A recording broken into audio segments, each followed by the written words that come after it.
presented by Public Music Mathli.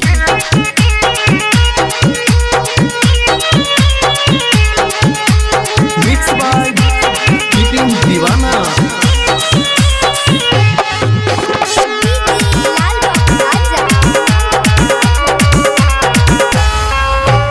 पाँचे हजार के लहंगा ललही तीन के झमका बैठी। 5000 के लहंगा ललही तीन के झमका बैठी।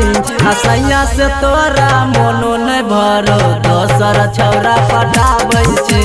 असैया से तोरा मोनो न भरो यरबे से काम चलबाबै छी।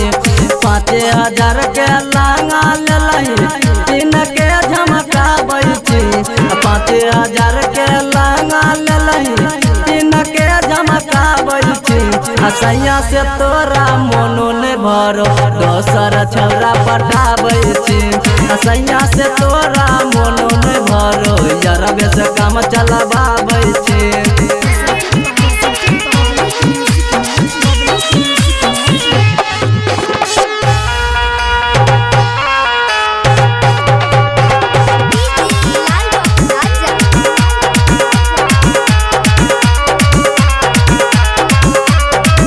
ओठबा में लाली लगाबै छी गे ललका।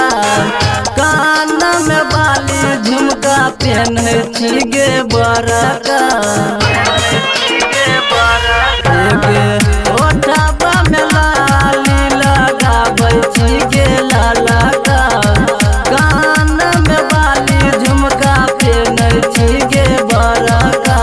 दूसरे के सैंडल पिन के छौरी दूसरे के सैंडल पिन के छौरी गाँव घूम के देखाबै छी। असैया से तोरा मोनो न भरो दोसर छौरा पटाबै छी। असैया से तोरा मोनो न भरो यरबे से काम चलबाबै छी।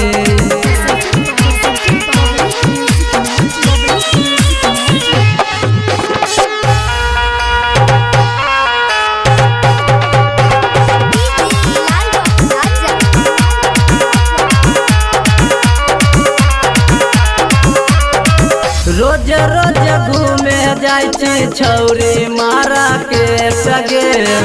लागै छो कोनो छौरा से मामा लाछो से सगे। रोज रोज घूमे जाय छी छौरी मारा के सगे। लागै छो कोनो छौरा से मामा लाछो से सगे। राइटर राकेश नंबर देलकौ रोज बतियाबै छी। सोनुआ छौरा नंबर देलकौ विजया से बतियाबै छी। असैया से तोरा मोनो न भरो यरबे से काम चलबाबै छी। असैया से तोरा मोनो न भरो यरबे से काम चलबाबै छी। Recording Studio Public Music Dudhpura Bazaar।